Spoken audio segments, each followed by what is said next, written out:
السلام علیکم ورحمۃ اللہ وبرکاتہ۔ الحمد للہ رب العالمین والصلاة والسلام علی سید المرسلین، اما بعد فاعوذ باللہ من الشیطان الرجیم، بسم اللہ الرحمن الرحیم۔ برادران عزیز و معزز خواتین، آج کی اس نشست میں سورۃ الاسراء کی آیت نمبر 88 سے آیت نمبر 96 تک تمام آیات کا ترجمہ و تفسیر پیش کرنے کی سعادت حاصل کی جائے گی۔ قل لئن اجتمعت الإنس والجن على أن يأتوا بمثل هذا القرآن لا يأتون بمثله ولو كان بعضهم لبعض ظهيرا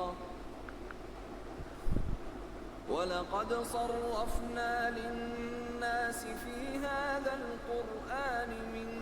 كل مثل فأبى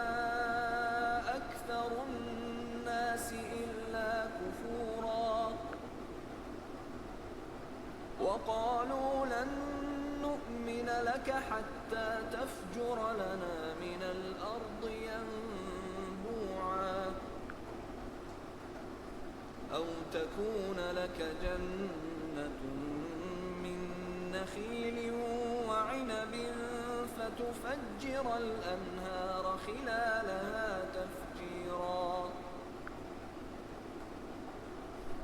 أو تسقط السماء كما زعمت علينا كسفا أو تأتي بالله والملائكة قبيلا أو يكون لك بيت من زخرف أو ترقى في السماء ولن نؤمن لرقيك حتى تنزل علينا كتابا نقرأه قل سبحان ربي هل كنت إلا بشرا رسولا وما منع الناس أن يؤمنوا إذ جاءهم الهدى إلا أن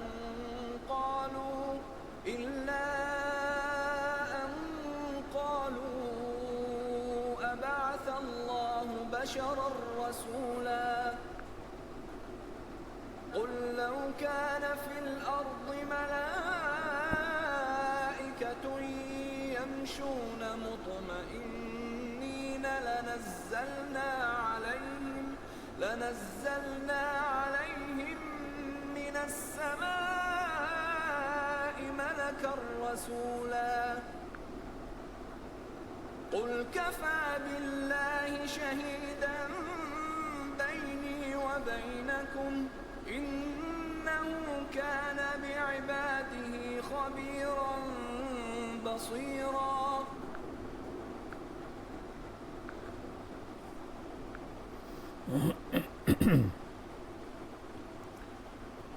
تم فرماؤ، اگر آدمی اور جن سب اس بات پر متفق ہو جائیں کہ اس قرآن کی مانند لے آئیں تو اس کا مثل نہ لا سکیں گے، اگرچہ ان میں ایک دوسرے کا مددگار ہو۔ قل، تم فرماؤ، یعنی اگر تمام جن و انس اس پر متفق ہو جائیں کہ فصاحت و بلاغت، حسن ترتیب، علوم غیبیہ اور معارف الہیہ وغیرہ میں سے کسی کمال میں قرآن کے برابر کوئی چیز لے آئیں تو وہ ایسا نہ کر سکیں گے۔ مشرکین نے کہا تھا کہ ہم چاہیں تو اس قرآن کی مثل بنا لیں۔ اس پر یہ آیت کریمہ نازل ہوئی اور اللہ تبارک و تعالیٰ نے ان کی تکذیب کی کہ خالق کے کلام کے مثل مخلوق کا کلام ہو ہی نہیں سکتا۔ اگر وہ سب باہم مل کر کوشش کریں جب بھی ممکن نہیں کہ اس کلام کے مثل لا سکیں۔ چنانچہ ایسا ہی ہوا، تمام کفار عاجز ہوئے اور انہیں رسوائی اٹھانا پڑی، اور وہ ایک سطر بھی قرآن کریم کے مقابل بنا کر پیش نہ کر سکے۔ آیت نمبر 190 میں ارشاد ہے، اور بے شک ہم نے لوگوں کے لیے اس قرآن میں ہر طرح کی مثال بار بار بیان کی ہے، تو اکثر لوگوں نے ناشکری کرنے کے علاوہ نہ مانا۔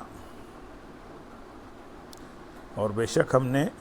لوگوں کے لیے بار بار بیان کی ہے۔ علامہ اسماعیل حقی رحمۃ اللہ علیہ فرماتے ہیں، ان آیات سے 3 باتیں معلوم ہوئی۔ ایک، قرآن کریم اللہ تعالیٰ کی بڑی عظیم اور جلیل نعمت ہے،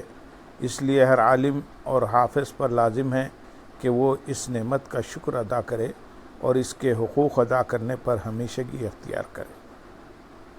نمبر 2، انسان اور اس کے علاوہ کسی اور مخلوق میں یہ طاقت نہیں کہ وہ ایسا کلام پیش کر سکے جو اللہ تعالیٰ کے کلام کی طرح جامع ہو۔ اس کی عبارت الفاظ کی عمدگی اور فصاحت انتہا کو پہنچی ہوئی ہو، اس کے اشارے باریکی اور کمال دانشمندی کی، اس کے نکات لطافت اور نظافت کی، اور اس کے حقائق حقیقت اور پاکیزگی کی انتہا کو پہنچے ہوئے ہوں۔ نمبر 3، اکثر لوگ اللہ تعالیٰ کی نعمتوں کی قدر نہیں پہچانتے اور اللہ تعالیٰ کی طرف سے کی جانے والی تنبیہات سے تنبیہ حاصل نہیں کرتے، اسی لیے 1000 میں سے ایک شخص جنت میں جائے گا اور باقی جہنم میں جائیں گے،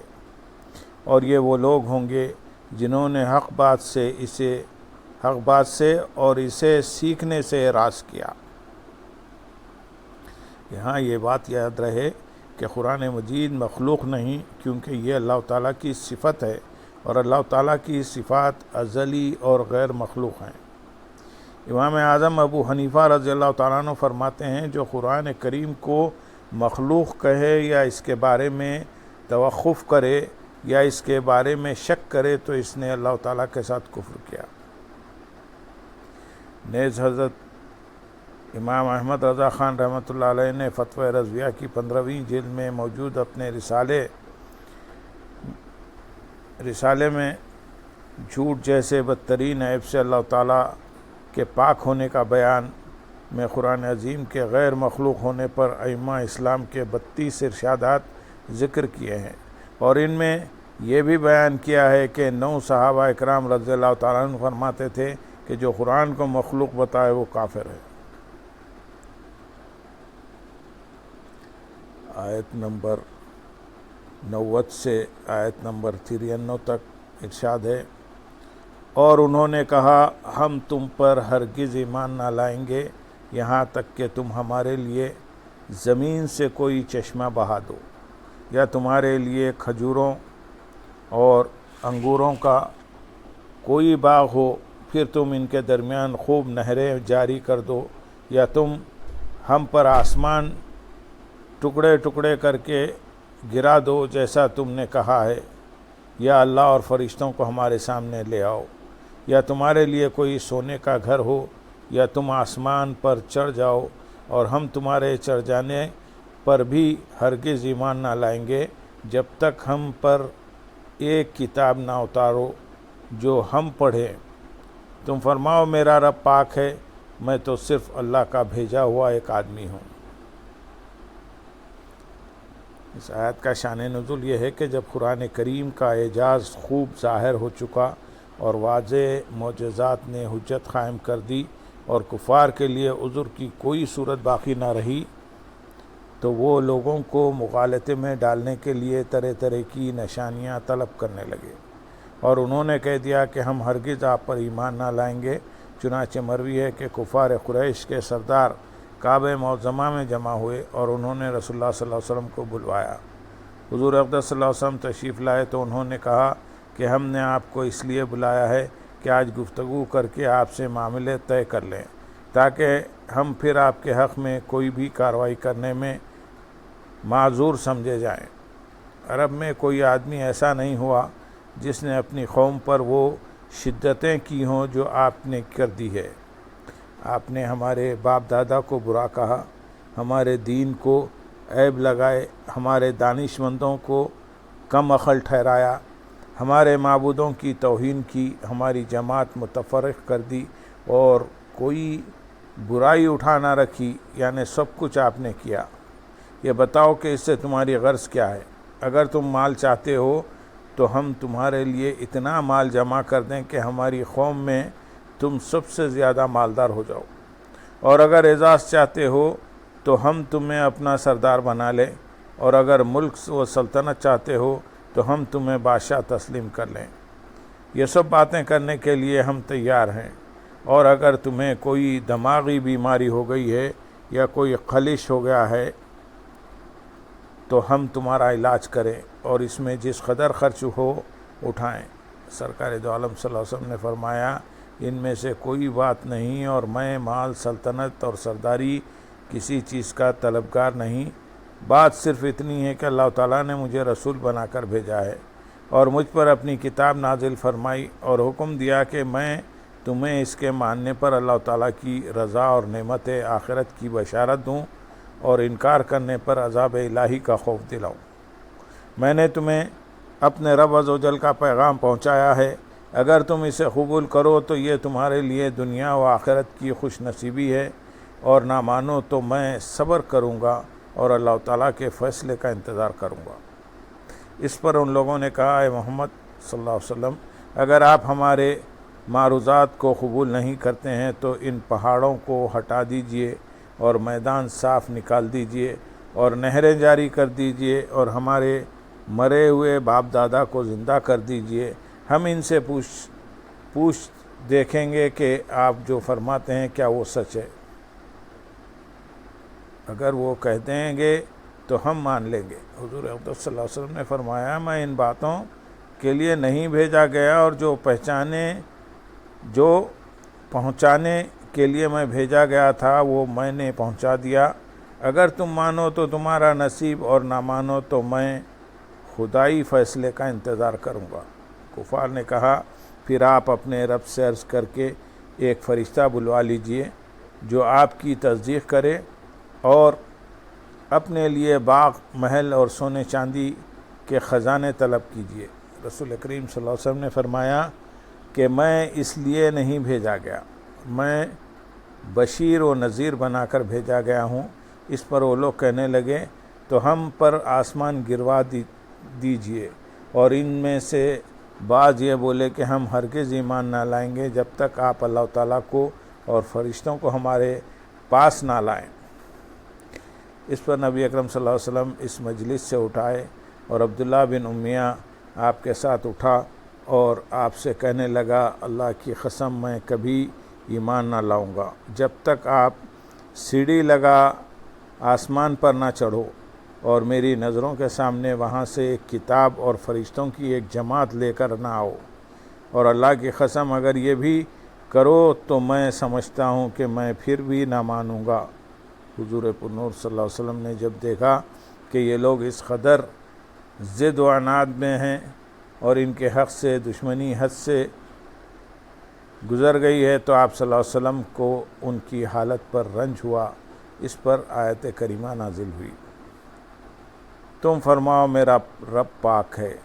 کفار کے تمام مطالبات کے جواب میں نبی کریم صلی اللہ علیہ وسلم کو ایک ہی جواب دینے کا ارشاد فرمایا گیا کہ آپ ان سے کہہ دیں کہ میرا کام اللہ تعالیٰ کا پیغام پہنچا دینا ہے، وہ میں نے پہنچا دیا ہے، اور جس قدر معجزات و آیات یقین و اطمینان کے لیے درکار ہیں ان سے بہت زیادہ میرا پروردگار ظاہر فرما چکا، لہذا حجت پوری ہو چکی ہے۔ اب یہ سمجھ لو کہ رسول کے انکار کرنے اور آیات الہی سے مکرنے کا کیا انجام ہوتا ہے۔ آیت نمبر 94 سے آیت نمبر 96 میں ارشاد ہے، اور لوگوں کو ایمان لانے سے ان کے پاس ہدایت آ جانے کے بعد اسی بات نے منع کر رکھا ہے کہ وہ کہتے ہیں کہ اللہ نے ایک آدمی کو رسول بنا کر بھیجا۔ تم فرماؤ اگر زمین میں فرشتے ہوتے جو اطمینان سے چلتے پھرتے تو ہم ان پر آسمان سے کسی فرشتے کو ہی رسول بنا کر بھیجتے۔ تم فرماؤ میرے اور تمہارے درمیان اللہ کافی گواہ ہے، بے شک وہ اپنے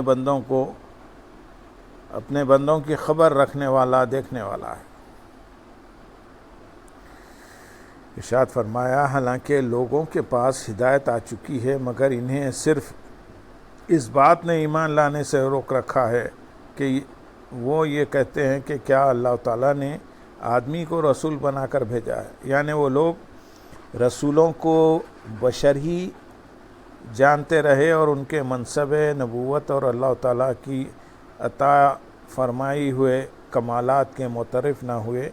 یہی ان کے کفر کی اصل وجہ تھی، اور اسی لیے وہ کہا کرتے تھے کہ کوئی فرشتہ کیوں نہیں بھیجا گیا۔ اس کا جواب اگلی آیت میں دیا گیا ہے۔ اگر زمین میں فرشتے ہوتے، کفار کے جواب میں نبی کریم صلی اللہ علیہ وسلم کو اللہ تعالیٰ نے فرمایا کہ تم ان سے فرما دو کہ اگر انسانوں کی بجائے زمین میں صرف فرشتے رہائش پذیر ہوتے جو یہاں چلتے پھرتے تو ہم ان پر آسمان سے کسی فرشتے کو ہی رسول بنا کر بھیجتے، لیکن جب زمین میں انسان بستے ہیں تو رسول بھی انسان ہی بنایا جاتا ہے۔